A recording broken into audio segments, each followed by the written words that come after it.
iBhayibhile ithi wayemthanda. Ithi iBhayibhile utata kaYosefu wayemthanda ukodlula abantakwabo.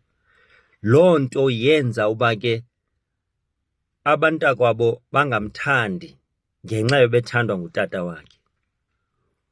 Ngoba iphupho eli likwenza uba ube nomtsalane, kube khona into eza kwenza abantu bafuna ukukulandela. Ngoba kukhona into edlekayo kuwe, esisipho, esisakhono, nento enencasa uThixo akunike yona njengokuba ehlelile ngokwenjongo zakhe.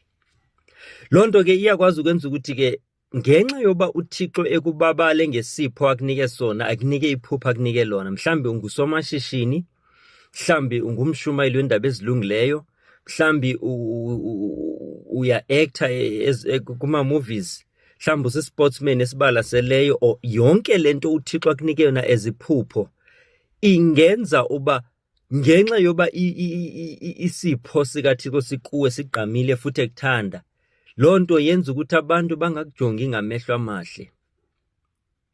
Ayive ibuhlungu into yoba uzondelwe into ongazange uyimele ekhawuntareni uyoyicela, udla ngotsho omnye umntu, uba isipho sinikwa ngenceba nobabalo, ayisiyonto ongazigwagwisa ngayo uzingombe isifuba kongathi uyifundele mhlambi njenge-degree onoqhayisa ke ngayo uba uyibulalekele ufunda ama-assignment, ama-test, ama-thesis, nama-research nako konke, ungu-masters, doctor, PhD. Ungakwazi ukuthi ke uqhayise ngezo, but kwezi zipho ezizakhono zemvelo ongazifundelanga esikolweni zizo ezisithetha ngazo. Noba uya esikolweni kwezo ke uya kuba uyowulola into sowuvela unayo.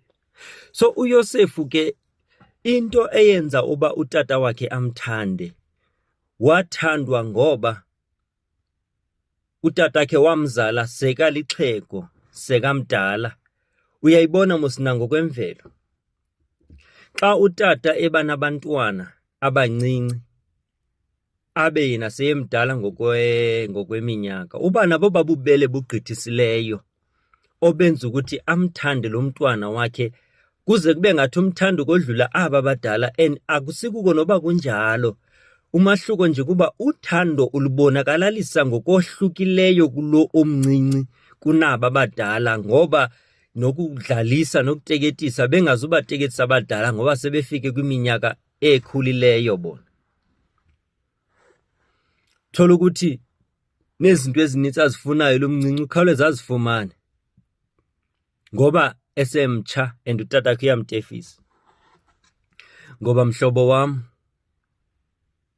kwaba bantu ekungakudalanga befikile evangelini njengathi, abasanda usindiswa, abasanda ungeniswa ebukumkanini, kungenzeka maxa wambi sibabone ngathi uThixo ubaphatha ngendlela eyohlukileyo kunathi. Loo nto ibangwa kuba usabatefisa, usabanika ubumnandi obugqithiseleyo, laa nto kuthiwa lolwavuyo lokuqala losindiso, usabanika okwakubavuyisa okubalaseleyo koba besebatsha besafika kule nto. In fact, nantoni na empilweni esentsha osaqala ukuba nayo, kuba khona imihlali eba nokugqithisela nokubalasela, kuba khona ukuvuya nemincili egqithiseleyo. Mhlawumbi usanda ufumana imoto entsha, uvele ube nokuba excited okugqithisileyo, but as uqhubeka nayo iqhela, though you still usayi-appreciate, usayithanda, kodwa ubumnandi novuyo lwakho alude licaba loluya lunamagwebu lukuvuyisa ngathi isentsha. Yiyo ke into eyenzekayo naxa kusanda uzala usana oluncinci, kubakho uvuyo, abazali bamvuyela umntwana, kube kukho mhlawumbi abana-5 years or 15 or 50 or 30 years abangasavuyelwa njengalo, ngoba bona sebengabalapha but ubudlelwane nawo sebukhulele kwenye ilevel.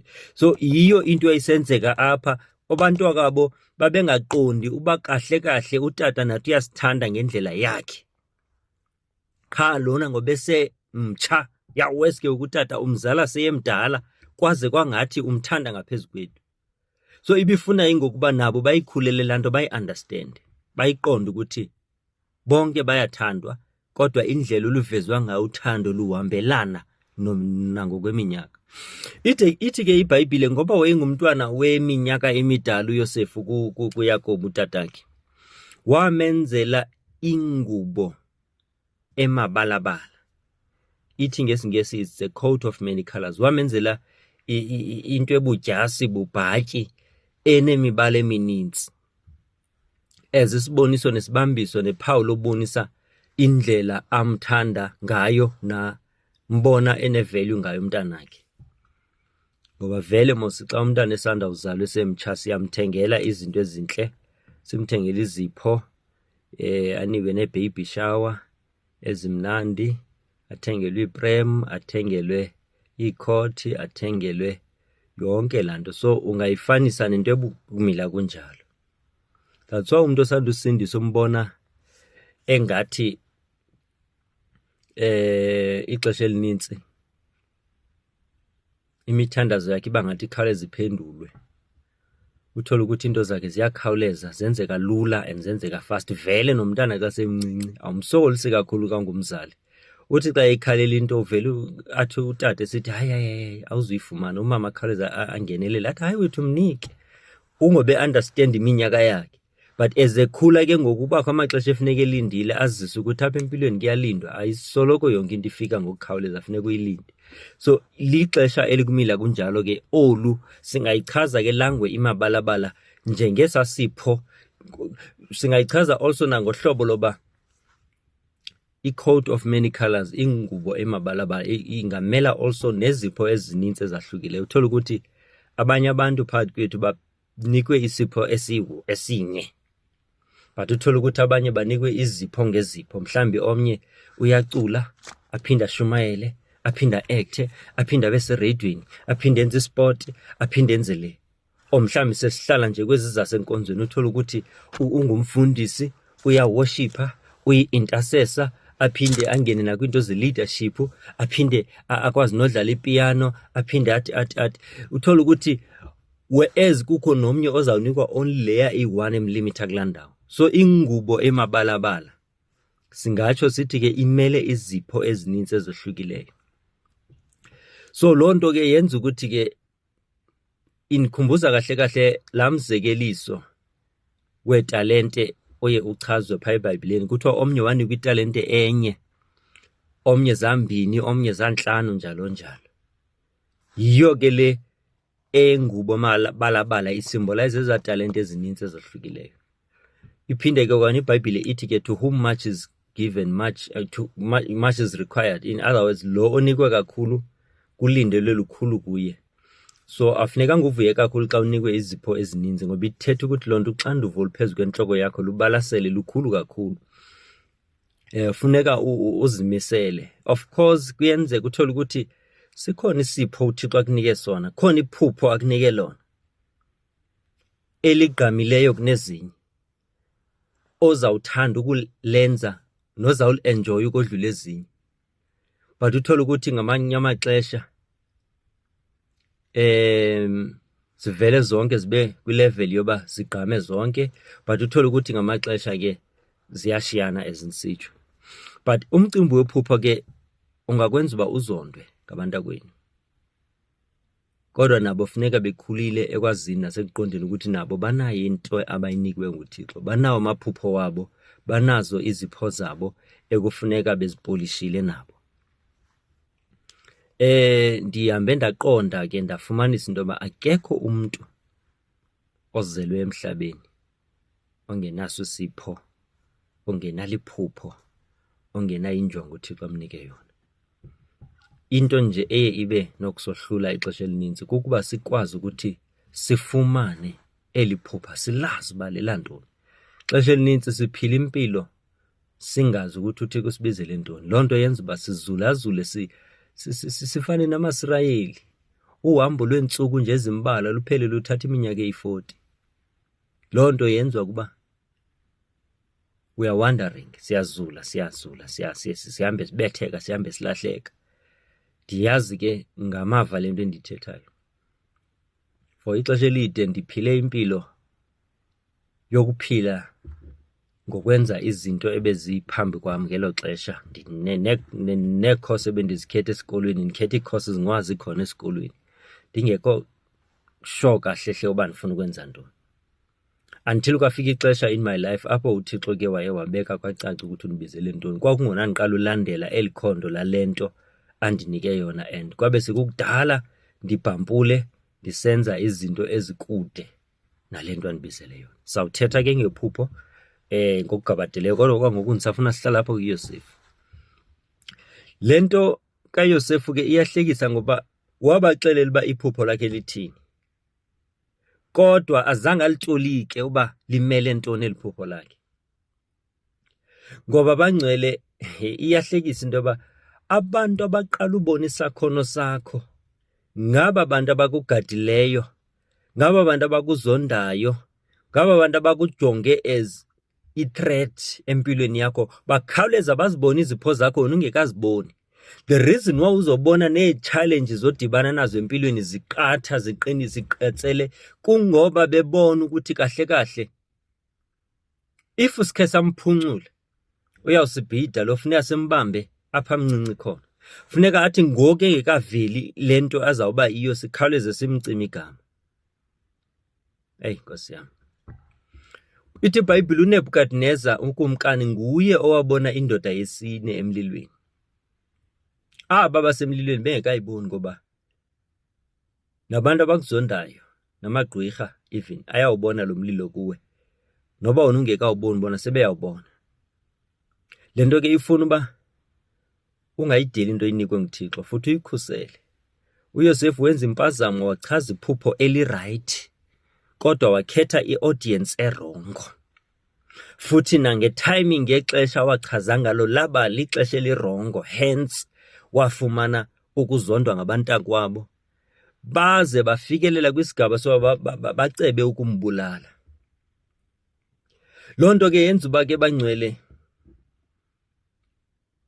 kufuneka ungachazeli wonke umuntu yonke into. Funeka zibe khona izinto ozigcina kuwe, ungafani noYosefu uthethe yonke into. Ndiyayazi siphila ke kwixesha le-social media, ndiyayazi siphila kwixesha le-content nemi-check in, siphila kwixesha ekuba nzima uba uresist ukuthi ungaposti xa usiya endaweni, xa usenza into ufuna ubona uba impilo yakhe iyaqhubekeka wenza izinto. Kodwa noko kunjalo ndiyathanda ucebisa ke bangcwele ukuthi ezinye izinto funeka sizigudle. Ndingomnye wabantu abathanda kakhulu uba ku-social media, kodwa as ndikhula ndiye ndifunda ndiqaphele uba akufunekanga uchaze yonke into. Maxa wambi funeka bakubone izinto zakho zezitsitsa. Sometimes kuyafuneka noba ukhuzenza ingathi izinto akho nto yenzeka empilweni yakho, noba wakhe indlu uyakhe uthule, uthi uyixhome seyime phaa phezulu, seyine-roofing, seyinayo yonke into, seyimile, sekushiyeke nje ii-touchlines ezincinci, sekungenabakhontshaba oluza kuyidiliza ngandlela mnyama, kungabikho mntu oza kumonela kwenzela izinto sowuhambe kakhulu. And awuyenzi loo nto kuba usoyika. Andifuni siyenze ngathi kuba siyoyika amandla obumnyama soyika utshaba. Asoyiki qha, sisebenzisa ubulumko obuthi sizawuzichaza esifuna ukuzichaza, then ezifuneka sizilindele ixesha elirayithi zawuchazwa ngexesha elirayithi.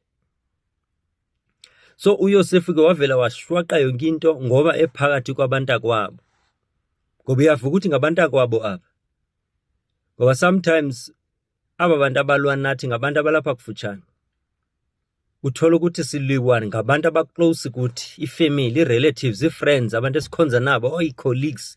It's very very rare uba umuntu olutshaba kuwe ibe ngumntu okude. In fact naba bakude xa befuna ungena kuwe bafuneka befumene umuntu olapha kufutshane. Uzubone nepresident or ikumkani xa ezawubhukuqwa funeka kube khona i-informant, umuntu osisipayo lapha ngaphakathi ekuzawungenwa ngaye kufuna i-information kuye. So loo nto ithetha ukuthi ke funeka abantu sibathande, that's why iBhayibhile isithi sibathande, kodwa singabeki ithemba lethu kubo. Uye uphoxwa kanye ngilomlindeleyo. Ngoba uYosefu ubethwa ngabantakwabo. Hlungu ke ipain efika apha ngaphakathi. Ifana nokuhlatywa limeva uhamba endlini. xa usendlini uhamba ukhululekile unganxibanga nesihlangu, xa uhlatywa elimeva liba buhlungu, kanti xa uphandle uhamba ugadile ngoba uyazi ukuthi ungahlatywa nanini na. Sawubuya sithethe ke, siyathanda ukuthi okwangoku sikhabe siyibamba apha. Enkosi. Mandithabathela ithuba ke ndiphinde ndibulise kwakhona kubaphula emakhaya kwindawo ngendawo eniphulaphuleni kuzo. Ndim kwakhona umphuphi wenu uLoyiso the Dreamer. Kwakhona ke sisaqhubeka ke ngebali lethu likaYosefu nephupho lakhe nendlela ayihambileyo endifuna siqhubeke sifunda kuye, sijonga izinto adlule kuzo nendlela ezisichaphazela ngayo nathi.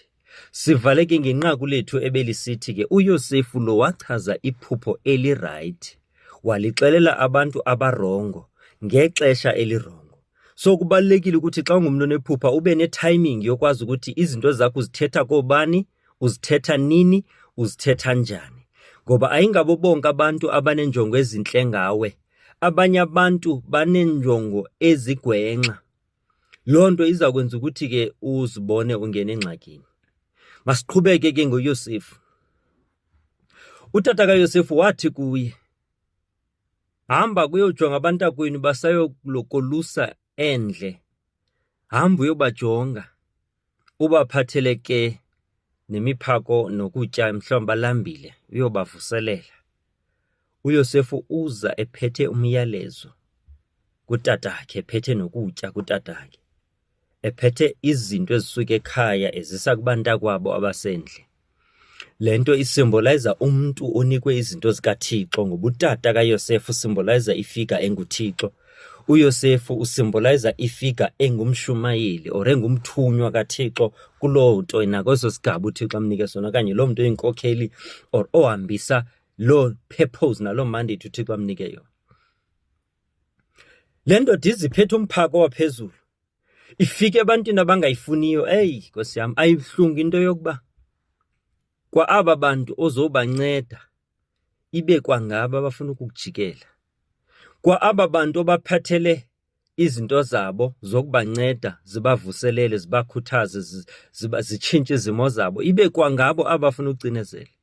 Ndiyayazi befundisi bam, unintsi lwentlungu esizifumene nobuhlungu esinabo sibufumene kakhulu kwaba bantu uThixo asithume kubo.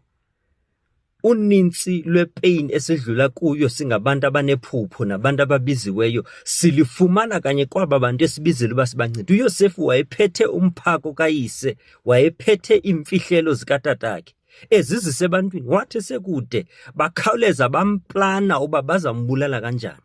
Bambone sekude ngoba utshaba lokubona usekude.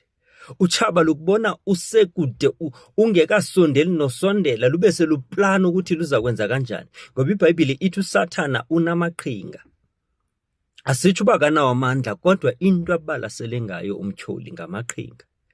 Kufuneka ke xa ungumuntu obiziweyo, umuntu onephupho, ukwazi ukuwafunda, uwazi amaqhinga kaSathana, ungabi sebumnyameni. Andiyithethi ke loo nto kuba ndisithi abantu mabagcwale bubusathana, like into yoba kucaba ngoku every time ichance nechance uyifumanayo wena nje ufocuse kuSathana, woyika uSathana, uthetha ngoSathana, nebungqina bakho ungqina ngoSathana, nakawushumayela ushumayela ngoSathana. Yonke into andithethi oko, ndithetha nje qha uba yes, ufuneka ufundiswe kakhulu ngokwazana noThixo nelizwi lakhe noThixo namandla wakhe, kodwa funeka ungabi sebumnyameni ngokumazi uSathana namaqhinga wakhe. Waza ke uYosefu kayefika ebantwaneni bakhe, kubantakwabo. Kuthiwa into yokuqala bayenzayo bamhlutha ingubo le utatakhe amnxibise yona. Ngoba ke uSathana into yokuqala yenzayo is to remove the glory that the Father has covered you with. Obabuqaqala utata akufake bona wakwambathisa ngabo. Into yokuqala esukayo xa ufumana i-attacks kongendawo. Kodwa loo nto ifuna ukuthi ke ungawari kakhulu xa bethatha ingubo ephathekayo, xa bethatha izikhundla abakunike zona, xa bethatha iimoto nezipho abakunike zona eziphathekayo. Afunekanga ikhalise kakhulu loo nto. Into ekufuneka uyigade kukuthi ubuqaqawuli bukaThixo nesipho sakhe nogcobo lwakho lukuwe, olo ke kungekho umuntu ongenawulixutha kufuneka wenze sure uba noba izinto uyalahlekelwa zizinto eziphatheka ngokwenyama kodwa eza kwamoya zona funeka ubambelele kuzo xa unephupho. Ungavumi ukuthi iphupho lakho life. Nditsho noba ungahamba ubetheka unyuka usehla vela amahlende enyuka ayinxalenye yendlela yokulandela iphupho. Ithi iBhayibhile wathi esiza bakhaleza bamnqakula babe sebehlutha ingubo yakhe bamfaka kwipiti bamfaka esigodini. Into endiyithandayo ngesi sigodi abamfaka kuYosefu ithi iBhayibhile sasingenamanzi. Hey Nkosi yami, ngoba kahle kahle isigodi ngokomoya sofanele sibe sinamanzi. Amanzi azaba yingozi kuye xa efakwa sikhona. Kodwa uThixo ngobulumko wakhe wenza uba le ndawo ebefanele uba iyingozi kuye yaphela iba yindawo yokumprotecta nokumkhusela. Le ndawo ebefanele uba athi afakwe kuyantyuliselwa rhaxwe afe, wenza uThixo ngecebo lakhe ukuthi afakwe ngale mina amanzi engekhoyo ngayo. Ngoba kuba khona izinto uSathane athi ukufaka kuzo eqinisekile ukuthi ongenileyo kule indawo akaphuma esaphila. Kodwa ngoba usecebeni likaThixo, ngoba unephupho elinamandla elingaphakathi kuwe, uzawungena uphume kule ndawo ekuthiwa kuphunywa kuyo. La manzi abomvu, olulwandle ubomvu kuthiwa kungenwa kulo abantu barhaxe batsarho, nizawudlula ningamasirayeli nihambe emhlabeni owomileyo ngoba nisecebeni likaThixo, ngoba uThixo ukukhusela iphupho lakho. Wafakwa emhadini, uMhadi awamlimaza. Emva koko waske wamkhusela uMhadi kwade kwafika ama-Ishmayeli amthengisa amthatha amse iphutha. Kodwa sawuza apho, phambi koba size apho ndifuna ke sicalule uba emveni koba bethathe ingubo yakhe, ithi iBhayibhile baye baxhela ibhokhwe. Le bhokhwe yaxhelwa, igazi layo laqatywa kule ngubo layobonisa utatakhe isiqiniseko soba eneneni umntana wakho ulimele ufile. Eyi Nkosi yami, ngoba nathi usibona nje kwakufanele kufe thina kodwa kwafa imvu engenatyala.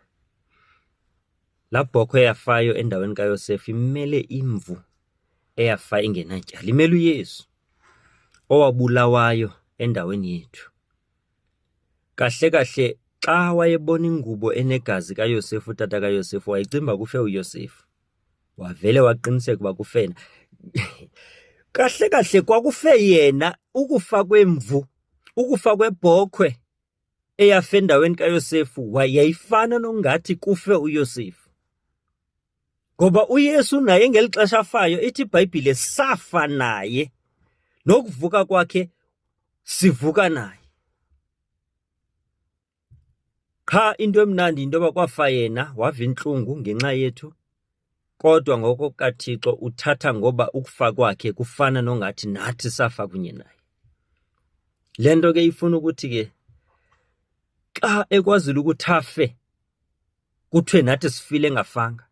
Ifana nento ebesike sayithetha sisathetha ke ngeseries yokholo yefaith, sisithi ke kwiinto zefaith uqala ubizwe ngento uba uyiyo ungekabiyiyo, ube sowuba yiyo ngoba sowubizwe ngayo.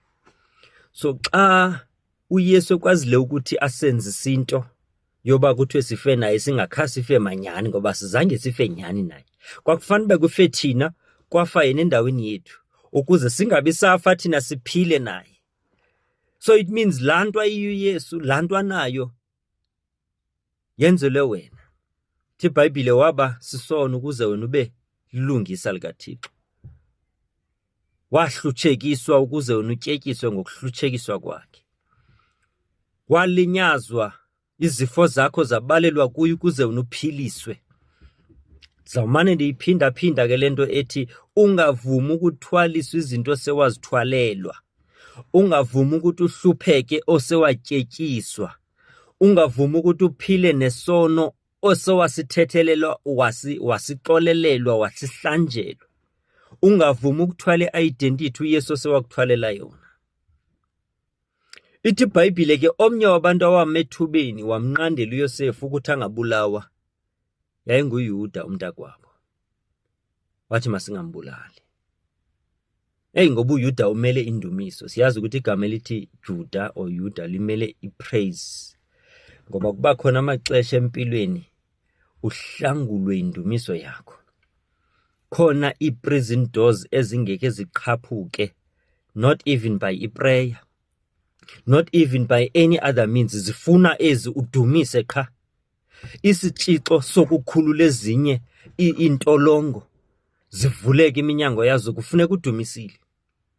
Awudumisi ngoba isimo sivuma. Wenza lanto kaMhlabeleli othi umdumise njalo nasenhluphekweni. Udumisa usahlupheka. Umbonge kungathi sekwenzele engekakwenzeli. Ngoba xa ungumuntu onephupho ubona izinto ekugqibeleni usesekuqaleni kwaso. Ufana noThixo ongayidali into ayiqala engekayigqibi. Thixo akayiqali into engekayigqibi. Akayigqibi into engekayiqali. Once umbone iqala ube uyazi ukuthi xa eyiqalayo uyiqala ngoba efuna uba wena umbone uyayiqala but ngokokwakhe seyigqibile. Nje beyiqala ngokwamehlo wakho uqala into esekayigqibile ngokwawakhe amehlo. So kufuneke wena ke ngoku kube ngathi apha kuwe uyaqala kanti seyigqibile. That's why xa ethetha noYosefu esithi ungekabunjwe esizalweni saka mama wakho ndakwazi. Ngexesha azalwa uJeremiah uzalwa kuba funeka abantu babone ukuthi uyazalwa but ngokokaThixo ibiseyigqityiwe iprogram neplan yakhe. Ngoba uSathana akasoza ayicima into uThixo ayigqibileyo ngaweli phupho akunike lona uThixo noba ngazama ukunyakazisa. Kodwa seyagqitywa. Wena uhamba entweni egqityiweyo phulaphula. Ngavuma ukuthi ke unyakaziswe zizinto ezifika abumini. Ngavuma ukuthi unyakaziswe zimiceli imingeni ekufikela so uqhubeke nempilo. So uhambe kakhulu ibango elide noThixo. Zizothi challenges ezikufikela sokudala uhamba noThixo. Zikufikele zikunyakazise kodwa uhamba entweni eseyagqitywa. Xa umuntu keza kwakhe indlu qale akhe plan. Abhale zonke inkcukacha zoba ifuneka le ndlu ibe nje, funeka ibe namagumbi amangaka, funeka le ndlu ibe nebathroom ezingaka nekitchen eliso. Adesign yonke into ephathelene nalendlu.